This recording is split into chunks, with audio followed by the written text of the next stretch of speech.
नमस्कार दर्शकों, जेके प्राइम में आपका स्वागत है। मैं हूं विनोद कुमार। दर्शकों, केंद्र सरकार ने जम्मू कश्मीर यूटी के लिए 38,400 करोड़ रुपए का पैकेज लाया, इंडस्ट्री के लिए पैकेज लाया, लेकिन जो एग्जिस्टिंग यूनिट थे उनके लिए शायद कुछ सोचा नहीं है। आज उसकी नोटिफिकेशन निकली और नोटिफिकेशन में जो चीज़ें लिखी गई हैं उससे उद्यमी नाराज हैं। उनका कहना है कि जो नए यूनिट आएंगे, जो बाहर से नई इन्वेस्टमेंट आएगी, उनको जीएसटी में रियायत दी जाएगी, लेकिन एग्जिस्टिंग यूनिट जो लंबे समय से स्ट्रगल करते आ रहे हैं, जो सन ऑफ द सॉइल हैं और ऐसी ऑड सिचुएशन में उन्होंने काम किया है, उनको किसी तरह का कोई लाभ नहीं मिल रहा है। हालांकि वेलकम तो किया उन्होंने, लेकिन साथ साथ उन्होंने कहा कि एग्जिस्टिंग यूनिट्स को भी जीएसटी का पूरा लाभ मिलना चाहिए। उस नोटिफिकेशन के लिए हम सबसे पहले अपने honourable prime minister Narendra Modi ji का और जो हमारे honourable lieutenant governor Shri Manoj Sinha ji का आभार प्रकट करते हैं कि जो 1 महीना पहले कैबिनेट ने जो एक प्रपोजल अप्रूव किया था, उस प्रपोजल का उन्होंने नोटिफिकेशन इशू कर दिया है। जो 1/4/2021 से जो भी यूनिट प्रोडक्शन में आएंगे उनके लिए उसमें काफ़ी अच्छे बेनिफिट दिए गए हैं और उसमें एक जो बेनिफिट दिए गए वो सारे बेनिफिट हैं जो प्रोडक्शन बेस्ड इंसेंटिव है कि जो प्रोडक्शन करेगा उसको बेनिफिट मिलेगा। नहीं तो पहले क्या होता था, यूनिट लगते थे, 2-3 साल काम किया और वो चले जाते थे। तो इस नोटिफिकेशन में ये खूबी है कि जो प्रोडक्शन करेगा वही काम करेगा।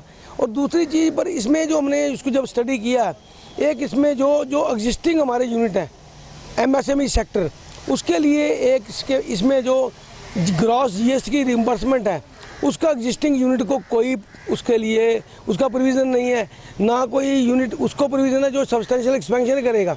इससे क्या है कि हमारे जो माइक्रो स्मॉल स्केल सेक्टर है, एमएसएमई सेक्टर है, उसमें आज की डेट में काफ़ी रिसेंटमेंट है।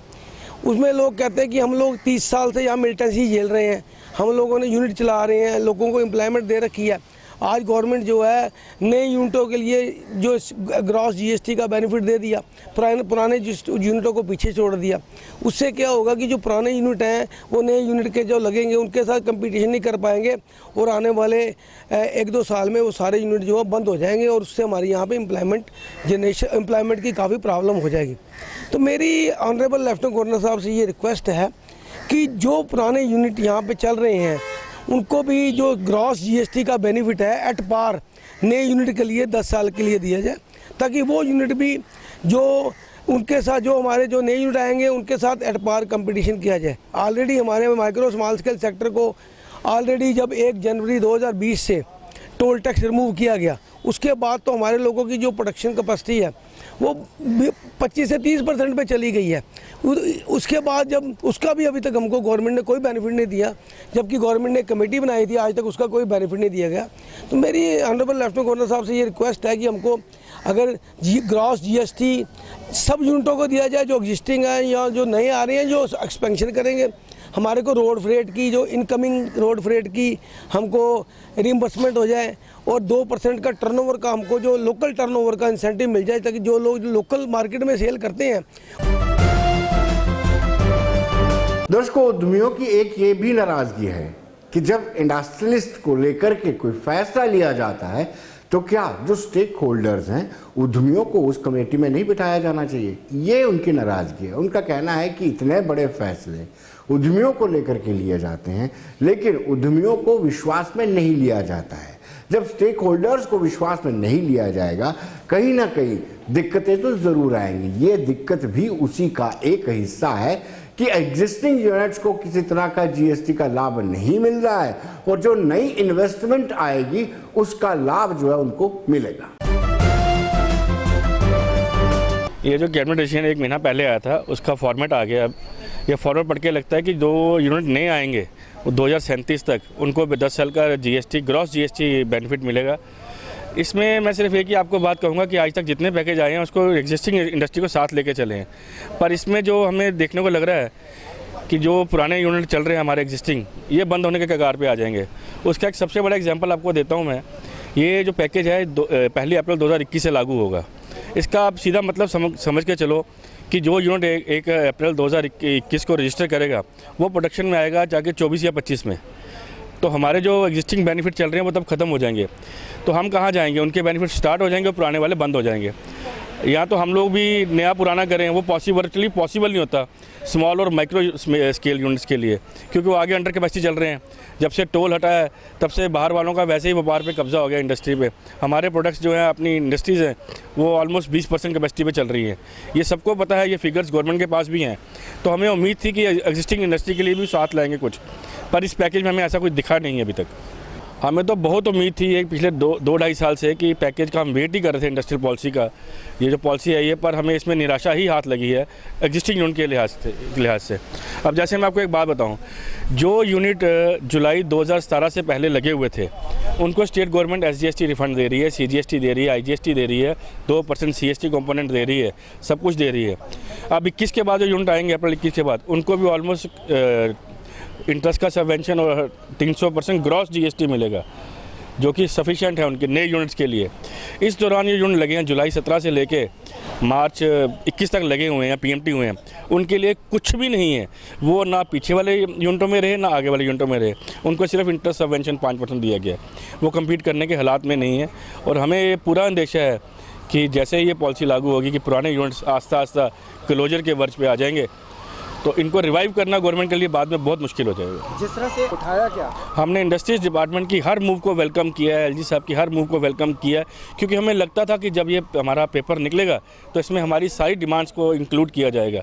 पर पेपर पढ़ के लगा हमें कि हमारी बातों को इग्नोर किया गया, कुछ बातों को हमारे बीच में नहीं डाला गया। जैसे एक टर्नओवर टैक्स का हमने बहुत पुरानी डिमांड रखी थी, उसको नहीं इनकॉर्पोरेट किया गया है। टोल कमेटी बनी थी, आज साल के ऊपर हो गया, उसकी रिपोर्ट नहीं आई जो 1 महीने में रिपोर्ट सबमिट करनी थी। और toll was the backbone for industry, और गवर्नमेंट ने हमें हर टाइम अश्योर किया कि हम टोल के बदले आपको कुछ देंगे। और आज 15 महीने हो गए टोल गए हुए, अभी तक कैसा कोई नोटिफिकेशन नहीं आया कि जो ये हर गवर्नमेंट को पिछले 30 साल 32 साल से पता है, चाहे वो सेंटर में कांग्रेस गवर्नमेंट रही, चाहे स्टेट में कोई गवर्नमेंट रही, चाहे गवर्नर रूल रहा, सबको पता है कि मिलिटेंसी के 30-32 सालों में सन ऑफ सॉइल ने ही इंडस्ट्री को जम्मू कश्मीर में जिंदा रखा है और आगे भी हम रखें, क्योंकि हम लोग कहीं जा नहीं सकते हैं। और सन ऑफ सॉइल को इग्नोर करना शायद ये गवर्नमेंट को पसंद आया होगा, इसलिए हमारे लिए कुछ इन्होंने रखा नहीं खास इसमें। दर्शकों, उद्यमियों का कहना है कि आतंकवाद के दौरान भी उन्होंने अपने यूनिट्स को कंटिन्यू रखा और रोजगार भी दिया और प्रोटेक्शन भी बढ़ाए। साथ साथ उनका कहना है कि जिस तरीके से लगातार उद्योग खतरे में पड़ा हुआ है, खसारे से गुजर रहा है, ऐसे में अगर नए यूनिट्स को ही बेनिफिट दिया गया तो जो पुराने यूनिट्स हैं जो सन ऑफ द सॉइल ने स्थापित किए हैं उन यूनिट्स का क्या होगा? उन यूनिट्स पे भी बड़े बड़े ताले लग जाएंगे अगर ये नीति सरकार की रही। देखिए, जो ये पैकेज है जो भेजा गवर्नमेंट ने, सेंट्रल गवर्नमेंट ने, ये बहुत अच्छा पैकेज है।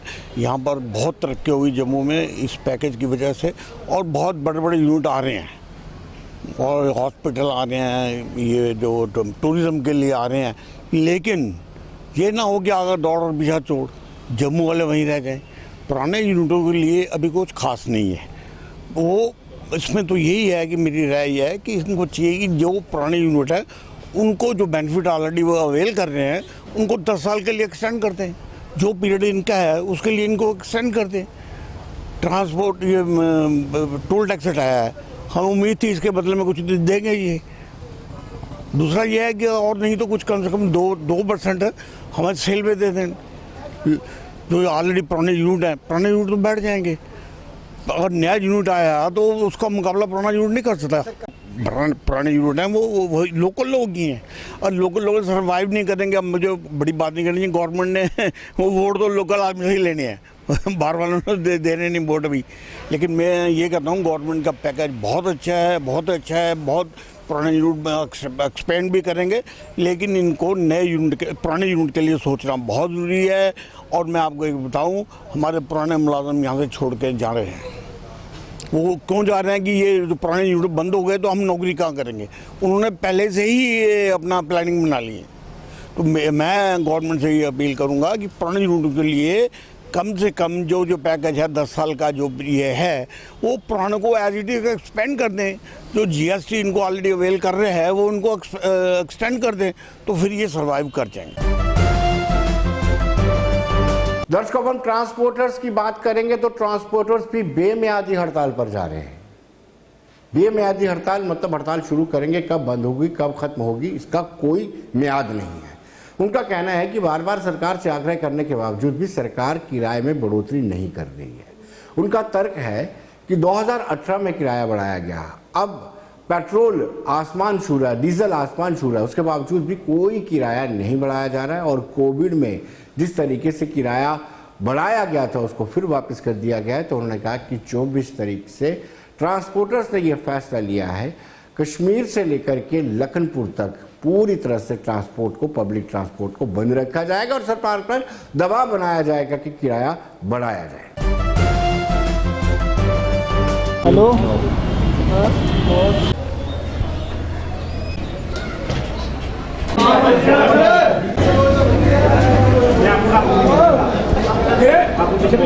आपको पता ही है पिछले 3-4 महीने से जो तेल का सिस्टम चल रहा है, रोज़ सवेरे हम उठते हैं तो रोज़ डीजल बढ़ा हुआ होता है, 30 पैसे 25 पैसे 50 पैसे। तो कुल मिला के आज की डेट में 80 और 85 रुपये के करीब पूरी हमारे जम्मू प्रॉमिस में बिक रहा है। जैसे जम्मू में भी 80 रुपये, आउटसाइड 1-2 रुपये महंगा सारा, 85 रुपये डीजल। तो हमारी 6 तारीख को आपको पता है, हमने पिछले 6 तारीख को हमने एक दिन की 1 डे की टोकन स्ट्राइक दी थी। तो उस टाइम सरकार ने हमसे कहा था कि आप रुकिए, 1-2 दिन में हम आपका किराया बना देंगे, क्योंकि हमारी जो मेन डिमांडें थी उसमें जो टोकन टैक्स थे 1 साल के, और हमारे किराए में जो हाइक होनी चाहिए, 2 ही डिमांडें थी हमारी। तो बड़ी बदकिस्मती की बात है, इस सरकार ने हमारी तरफ ध्यान नहीं दिया। अभी 2 दिन पहले हमारी मीटिंग हुई जिसमें कश्मीर के जितने भी ट्रांसपोर्टर उनके नुमाइंदे हैं, जैसे बसों के, मेटाडोर के, टैक्सी के, सोमो के, और वो सारे जम्मू आए और हमने एक बैठ के पूरे कश्मीर के ट्रांसपोर्टर जम्मू के हमने फैसला लिया कि 24 तारीख से हम लखनपुर से लेके लद्दाख तक पूरा कश्मीर और पूरा जम्मू प्रॉमिस के चक्के जो हैं बंद रहेंगे। और अब की बार जो हमारी स्ट्राइक होने जा रही है वो 1 डे स्ट्राइक नहीं है, इंडेफिनेट स्ट्राइक है। जब तक हमारी मांगें नहीं मानी जाती गाड़ियां नहीं चलेंगी। मांग क्या है, जिस तरह से क्या है? देखिए, मांग, जब हमारी गाड़ी सवेरे हम लेकर निकलते हैं, हमें तो उल्टा जेब से पैसे खर्च करने पड़ रहे हैं। डीजल आप देखिए, आपने सुना था जब ये 2014 में इनकी सरकार आई थी, बहुत हो चुकी महंगाई की मार अब की बार मोदी सरकार। तो आप देखिए 100 रुपये को टच कर रहा है डीजल और पेट्रोल। हमारे लिए इतनी मुश्किल हो चुका है कि हम गाड़ियां नहीं चला पा रहे। हमारी 2 ही डिमांडें हैं, हम कोई ज़्यादा कुछ नहीं सरकार से मांग रहे। एक तो हमारा जो टैक्स है वो रोल बैक होना चाहिए, ऊपर से जो इन्होंने डबल टैक्स किए हैं, और ख़ासकर 1 साल में कोरोना के दौरान जो हमारी गाड़ियां खड़ी रही उनका जो हमें वो 1 साल वो आगे एक्सटेंड किया जाए। यही हमारी 2 मांगे हैं, किराया और कोरोना के दौरान जो हमारी गाड़ियां बंद रही उसके बदले में हमारा 1 साल का टैक्स जो है वो सारे आगे किए जाएं। अगर सरकार नहीं मानती है, अगर सरकार नहीं मानती तो हम शौक से गाड़ियां नहीं बंद कर रहे जी। अब इसको स्ट्राइक भी मत समझिए, क्योंकि गाड़ियां हम चला ही नहीं पा रहे हैं। अगर सरकार हमारी तरफ नहीं ध्यान देती, ये गाड़ियां नहीं चलने वाली। इसके लिए चाहे 2 महीने गाड़ियां बंद रहे, क्योंकि चला के हमें नुकसान हो रहा है। हालांकि इसमें कोई दो राय नहीं है कि सरकार के साथ वक्तन वक्तन ट्रांसपोर्टर्स की बातचीत होती रही है, ट्रांसपोर्टर्स अपना पक्ष रखते रहे हैं, लेकिन किराया बढ़ोतरी को लेकर के किसी तरह का कोई फैसला नहीं आया है। इसमें भी कोई दो राय नहीं है कि लगातार पेट्रोल और डीजल के दामों में इजाफा हो रहा है, और इजाफा जैसे होता है तो स्वाभाविक सी बात है ट्रांसपोर्टर्स का जो मुनाफा होता है वो कम होता जाता है। ऊपर टोल टैक्स लगातार बढ़ता जा रहा है, करीब 500 रुपये प्रतिदिन टोल टैक्स इनको देना पड़ता है। तो आप अंदाज़ा लगा सकते हैं कि ट्रांसपोर्टर्स भी अपनी तरफ से पूरा तरह से आर्गूमेंट दे करके बेमियादी हड़ताल पर जा रहे हैं। वजह देखो तेल का ही है ज़्यादा, फिर क्योंकि तेल रोज़ बढ़ोतरी कर रहा है, 81-82 रुपये तेल पहुंच गया है। तो हमारी गाड़ी तो चलने के लायक रही नहीं, ऑटोमेटिकली खड़ी हो जाएगी। हम नहीं कर रहे, ऑटोमेटिकली गाड़ी खड़ी हो जाएगी। इतना तेल का हमारे पास बर्ड पड़ रहा है। हमारी गाड़ी जो जम्मू से कठुआ जाती है वो 5000 रुपये का तो डीजल ही खा रही है। तो आगे दोबारा जब वापस आती है तो जेब से पैसे डालने पड़ते हैं। 500 रुपये हमें टोल पड़ता है रोज़ का।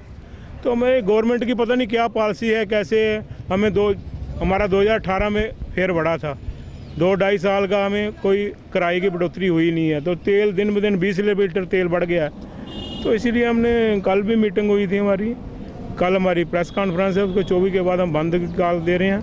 हमारी टोटली बंद रहेगी गाड़ी जितनी देर तक इसका कोई फेयर का जहाँ और कोई मसला हमारा हल नहीं हुआ।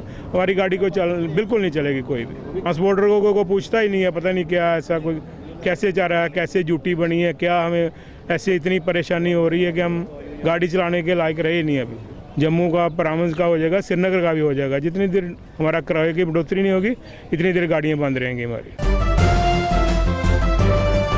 दर्शकों, ट्रांसपोर्टर्स की माने तो अब ट्रांसपोर्ट का धंधा पूरी तरह से खसारे में जा रहा है और पहले से ही दिक्कतों का सामना किया जा रहा है। उसमें सरकार का इस तरह का रवैया, अड़ियल रवैया, कहीं ना कहीं उनके लिए दिक्कत का सबब बना हुआ है। उन्होंने कहा कि सरकार को थोड़े से अपने रवैये में लचकता लानी होगी ताकि जो दोनों के बीच में बैठ करके बातचीत हो और किराए में इजाफा किया जा सके। और हम स्ट्राइक पर जाना नहीं चाहते थे, लेकिन गवर्नमेंट हमें मजबूर कर रही है, क्योंकि पहले हमने 6 जनवरी को 1 डे टोकन स्ट्राइक की थी। तो उसमें गवर्नमेंट ने हमें कहा था कि हम 1 हफ्ते के अंदर अंदर आपकी जो डिमांड्स है वो पूरी कर देंगे। तो हमने उस समय वो स्ट्राइक कॉल ऑफ गवर्नमेंट के कहने पे की थी, लेकिन 1.5 महीना हो गया है। 1.5 महीने तक गवर्नमेंट ने हमारी कोई सुध नहीं ली, कोई हमारा मसला हल नहीं किया और कोई भी हमारी डिमांड नहीं मानी। जबकि अप्रैल 2018 में डीजल का रेट था 65 रुपीज़, जबकि आज की डेट में डीजल का रेट है 82 रुपीज़। तो इतना महंगा हो गया तेल कि हमारी गाड़ी चलाने के बाद हमें 1 रुपया भी नहीं बचता। इसलिए हमने गाड़ियाँ खड़ी नहीं की, ऑटोमेटिकली खड़ी हो गई हैं। तो जो चल भी रही हैं उनको कुछ बचता नहीं है। इसलिए मजबूर होकर हम 24 तारीख को स्ट्राइक पे जा रहे हैं और हमारी गाड़ियाँ तब तक बंद रहेंगी जब तक हमारा कोई मसला हल नहीं होता, तब तक हम गाड़ी नहीं चलाएंगे, क्योंकि हम चला ही नहीं सकते। डीजल इतना महंगा है, पेट्रोल इतना महंगा है कि गाड़ी को बचता नहीं। जब गाड़ी को बचेगा कुछ नहीं तो हम गाड़ी चलाएंगे क्यों? तो इसलिए हमारी लेफ्टिनेंट गवर्नर साहब से भी रिक्वेस्ट है, गवर्नमेंट से भी रिक्वेस्ट है कि हमारा मसला जल्द से जल्द हल किया जाए ताकि हम गाड़ियाँ चला सकें। अगर नहीं करते हैं तो हम गाड़ियाँ अपनी नहीं चलाएंगे और हमारी गाड़ियाँ लखनपुर से लेकर श्रीनगर तक, जम्मू प्रोविंस पूरा, कश्मीर प्रोविंस पूरा टोटल बंद रहे। टोकन टैक्स और पैसेंजर टैक्स का मतलब है जो कोरोना के टाइम हमारी गाड़ियाँ नहीं चली, खड़ी रही हैं, वो जैसी पंजाब ने बेवाफ किया है, दूसरी स्टेटों ने बेवाफ किया है, हमारी स्टेट भी हमें वो बेवाफ करे, क्योंकि हम पैसेंजर टैक्स जो पैसेंजर से लेते हैं फिर जाके गवर्नमेंट को देते हैं। जब हम पैसेंजर से पैसेंजर टैक्स लिया ही नहीं, किराया ही नहीं लिया, गाड़ी नहीं चलाई, तो हम देंगे कहाँ से? तो इसलिए हमारी ये भी रिक्वेस्ट है कि जैसे पंजाब ने 100% माफ़ किया 1 साल के लिए, हमारा भी 100% माफ़ होना चाहिए 1 साल के लिए। और दूसरा जो हमारा पैसेंजर फेयर में जो हमने कहा है 30% रिवीजन होनी चाहिए। पहले इन्होंने जब कोरोना के बाद जब गवर्नमेंट ने पब्लिक ट्रांसपोर्ट अलाउ की हमें चलाने के लिए, तो उस समय इन्होंने हमें 30% किराया दिया और 1 महीने के बाद वो इन्होंने विड्रा कर लिया। और उस समय डीजल का रेट था 62 रुपये, जबकि आज डीजल का रेट है 82 रुपये और हमारा 30% भी कम कर दिया। और कोरोना भी ख़त्म नहीं हुआ, इंटरस्टेट इन्होंने खोला नहीं, लखनपुर इन्होंने खोला नहीं, लखनपुर आज भी इन्होंने रेड जोन में रखा है। तो कोरोना ख़त्म नहीं हुआ लेकिन हमारा 30% ख़त्म हो गया और उसके बाद डीजल में इतनी हाइक हो गई कि हमारा 20 रुपये पर लीटर से बढ़ गया। दर्शकों, अगर हम निजी स्कूलों की बातचीत करें तो निजी स्कूलों को लेकर के जो सरकार का फरमान जारी किया गया है, सरकार ने कहा है ना तो वो फीस बढ़ा सकते हैं, ना ही वो ट्रांसपोर्टेशन के चार्जेस ले सकते हैं, ना ही वो बिल्डिंग के चार्जेस ले सकते हैं और बहुत सारे दीगर जो उनके चार्जेस होते हैं वो नहीं ले सकते हैं। लेकिन सरकार के इस फरमान से, सरकार के इस आदेश को लेकर के निजी स्कूलों के मालिक प्रबंधन जो है वो नाराज है, सरकार के इस फैसले को लेकर के नाराज है। उन्होंने कहा कि कोविड में सबसे ज़्यादा अगर नुकसान हुआ है तो स्कूलों को हुआ है। सरकार की तरफ से स्कूलों को किसी तरह की मदद नहीं की, आर्थिक मदद नहीं की गई, उसके बावजूद इतना सख्त आदेश देना किसी तरीके से भी ये उचित नहीं है कि कोई प्राइवेट स्कूल फ़ी अनाउंस नहीं करेगा। और उन्होंने वाला दिया है कि कोविड-19 के जो पेरेंट्स सफ़र कर रहे हैं उसके इलाज से पेरेंट्स इस पोजीशन में नहीं है को फ़ीस ज़्यादा दें। तो मैं गवर्नमेंट को आपके द्वारा ये कहना चाहता हूँ कि कोविड-19 में जो सबसे ज़्यादा सफ़र था वो प्राइवेट स्कूल थे, प्राइवेट स्कूल के टीचर्स थे। अभी तक उन टीचर्स को अप टू डेट सैलरी नहीं मिली। हम इसी चीज़ का इंतज़ार कर रहे थे कि कब ये टर्माइल ख़त्म हो और हमें फ़ी मिले और ताकि हम अपने टीचर्स की सैलरी पूरी करें। तो अभी ये सोच रहे थे और ये हम मिले भी उनसे और अपनी ग्रीवेंसेस सारी उनको बताई कि हम कहाँ सफ़र कर रहे हैं। दर्शकों, स्कूल प्रबंधन का कहना है कि ये जो छोटे स्कूल हैं इनमें मिडिल क्लास के लोगों के बच्चे पढ़ते हैं और प्राइवेट प्लेयर शिक्षा के क्षेत्र में एक अहम रोल निभा रहे हैं। शिक्षा देने के साथ साथ वो रोजगार भी दे रहे हैं। इन सब के बीच में सरकार उनकी अनदेखी कर रही है। प्राइवेट स्कूल्स का रोल पूरे इंडिया में, पूरे वर्ल्ड में काफ़ी देर से नंबर 1 पे जा रहा है। प्राइवेट स्कूल्स से जो निकले हुए बच्चे हैं 80% आगे जाते हैं। लेकिन जो हमारी यूटी की पॉलिसी है, हमारी यूटी की policy totally anti friendly towards private schools है। एक तरफ हमारे प्रधानमंत्री हर चीज़ को प्राइवेटाइज कर रहे हैं, प्राइवेटाइज चीज़ों को बढ़ावा दे रहे हैं। दूसरी तरफ हमारी यूटी, हमारे लेफ्टिनेंट गवर्नर जो कि प्रधानमंत्री द्वारा ही नियुक्त किए गए हैं, वो हमें डिमोरलाइज कर रहे हैं। मुझे समझ नहीं आ रहा कि ये स्टेट जो कि मिलिटेंसी इफेक्टेड है, जहाँ पे यूथ आगे आना चाहते हैं, जिनके लिए कोई रोज़गार नहीं है, प्राइवेट स्कूलों ने करोड़ों की तादाद में रोज़गार दिया है लोगों को, आप उनको ही बंद करने पे तुले हैं। दर्शकों, उनका यह भी कहना है कि 2019 को एक आदेश जारी होता है जिसमें कहा जाता है कि 6% का इजाफा किया जा सकता है, यानी 6% बढ़ाया जा सकता है। लेकिन उसके बाद नया फरमान जारी कर दिया जाता है कि अब आप कुछ नहीं चार्ज करेंगे, ना ट्रांसपोर्टेशन के चार्जेस करेंगे, ना दूसरे चार्जेस करेंगे। मुझे लग रहा है शायद एजुकेशन सिस्टम ही सबसे अब उस हालत में नहीं रहा जिस तरह ये पहले माना जाता था। इसको नोबल प्रोफेशन माना गया था, पर अब जिस तरह ये सोसाइटी में या गवर्नमेंट इसके एकदम कोई फेवर में बात नहीं होती है। जब भी कोई आर्डर निकलता है, ना प्राइवेट स्कूलों को सुना जाता है, ना उनका कोई वहाँ पर रिप्रेजेंटेटिव होता है। आर्डर सिर्फ कमरों में बैठ के या वैसे निकाल के, जैसे पहले निकाला गया था कि कोई फ़ीस नहीं बढ़ानी है, ठीक है, वो देखें इस चीज़ को, फ़ी फिक्सेशन करें। वो ट्रांसपोर्ट का कोई चार्जेस नहीं बढ़ा सकते। 40 रुपये या 60 रुपये डीज़ल था 2 साल पहले, आज वो इस समय 90 रुपये डीज़ल हो गया है। जो लेबर कास्ट है वो बढ़ रही है। हमारा वैसे इकानमी जो है वो काफ़ी जीपी ग्रोथ जो हो रही है, उसके कारण भी काफ़ी इन्फ्लेशन आ रही है। जब फीस फिक्सेशन कमेटी का गठन हुआ था तो हम न्यायपालिका में गुहार लाई थी कि आप स्कूलों को अपर लिमिट और लोअर लिमिट फिक्स कर दो। तो जस्टिस इम्तियाज़ उस समय यहाँ के फीस फिक्सेशन कमेटी के चेयरमैन थे, अजीज साहू सेक्रेटरी एजुकेशन थे। तो जब हमने we made them to understand कि अगर बार बार हम फीस फिक्सेशन कमेटी में जाएंगे, हर साल फीस को रिव्यू करवाएंगे, उससे क्या होगा कि कोई भी काम हमारी जो ड्यूटी में है बिना पैसे दिए नहीं होता। जैसे कि मैंने पिछली बार भी बताया था कि जहाँ एनओसी कोई भी लेना हो, उधर under the table we are suppose to pay in thousands. दर्शकों, उधमपुर में बाकायदा एक प्रेस कॉन्फ्रेंस की गई है जिसमें उन्होंने कहा है कि जितने भी निजी स्कूल हैं हर जिले में उनसे कोऑर्डिनेशन की जाएगी और सरकार के खिलाफ एक मोर्चा खोला जाएगा और सरकार को वादे किया जाएगा, मजबूर किया जाएगा कि वो अपने इस फरमान को वापस ले। आज प्राइवेट स्कूल्स कोऑर्डिनेशन कमेटी जो कि इस सिचुएशन पे खड़ी थी कि हमारे स्कूल्स जो बिल्कुल ख़त्म होने की कगार के ऊपर हैं और किस तरीके के साथ फाइनेंशियल बर्डन के अंदर है, चाहे वो ट्रांसपोर्ट का बर्डन हो कि कितनी देर से हमारी गाड़ियां खड़ी हैं और कितने कितने लोन्स स्कूल्स ने लिए हुए हैं, स्कूल्स की बिल्डिंग्स के ऊपर कितने कितने लोन हैं, किस तरीके के साथ आने वाले वक्त में वो स्कूल्स चल पाएंगे।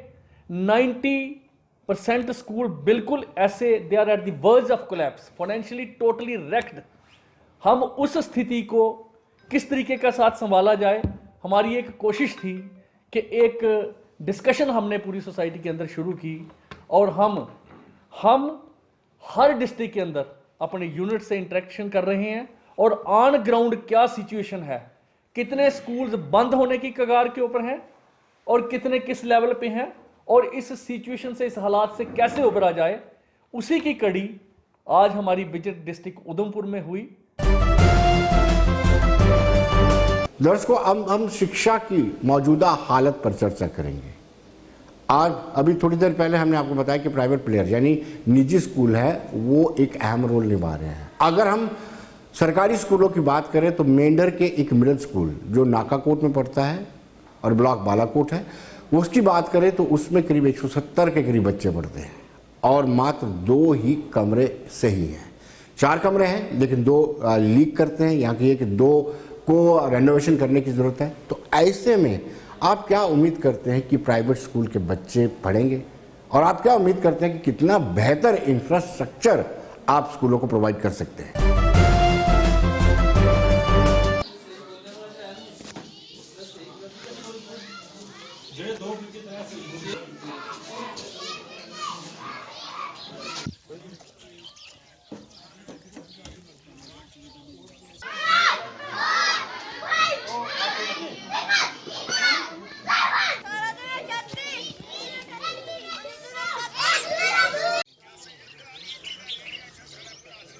लगभग GMS नकाकोट से चाहे आप हाई स्कूल में झाड़ी ले लें या हाई सेकेंडरी हरनी ले लें, लगभग 5 से 7 किलोमीटर पैदल सफ़र तय करना पड़ता है। और सबसे बदकिस्मती की बात हमारी ये है कि हमारा ये स्कूल हाई न होने की वजह से यहाँ हमारी बच्चियाँ 8th से ऊपर पढ़ ही नहीं पाती हैं, क्योंकि कोई भी माँ बाप इस दौर में ये नहीं चाहता कि हमारी बच्चियाँ 15 या 16 किलोमीटर पैदल चल के जाएँ और वापस आएँ। और जो ये हमारा स्कूल है इसकी जो हालत है, इसमें सिर्फ 4 कमरे जो हमारे क्लासरूम हैं उनमें से भी 2 बसीदा हो चुके हैं। जो आपने देखा उनमें ऐसे पानी टपकता है, जब बारिश आसमान पे अभी बादल बनते नहीं है इनमें पानी टपकना शुरू हो जाता है। दर्शकों, स्थानीय लोगों का कहना है कि लंबे समय की डिमांड की जा रही है इस मिडिल स्कूल को हाई स्कूल का दर्जा दिया जाए, लेकिन उसकी सुनवाई नहीं हो रही है। ये गुजारिश रहेगी कि हमें यहाँ बिल्डिंग दी जाए और ताकि हमारे इन नौनिहाल जो गरीब बच्चे जो हैं, जो देखिए खुलेआम जो है ये डस्ट में जो है वो बैठते हैं और इनकी हालत ये है कि यहाँ कोई बैठने का हमारे पास है, लेकिन डस्ट की ये हालत देख लीजिए। और इसके बाद हमें गवर्नमेंट की तरफ से जो डेस्क दिए जा रहे थे, लेकिन हमने उसकी रखने की जहाँ जगह ही नहीं है। 2 ही रूम है हमारे पास जो यूजेबल क्लास रूम है और 2 जो है हमारे पास डैमेज हैं और 1 हमारा ऑफिस रूम है। तो मेरे पास सबसे मेन जो यहाँ है वो बिल्डिंग लेस स्कूल है और बच्चों की हालत जो है वो बच्चों की सुधार इसीलिए नहीं हो पा रहा है कि इनके बैठने की जगह नहीं है। और हमारे स्कूल को मेरी गुजारिश है तमाम हजरात यहाँ के गरीब आवाम की पसमानदा आवाम की तरफ से कि स्कूल को अपग्रेड किया जाए। तो दर्शकों, बने रहिए देश दुनिया की खबरों के लिए और मुझे दीजिए इजाजत। नमस्कार।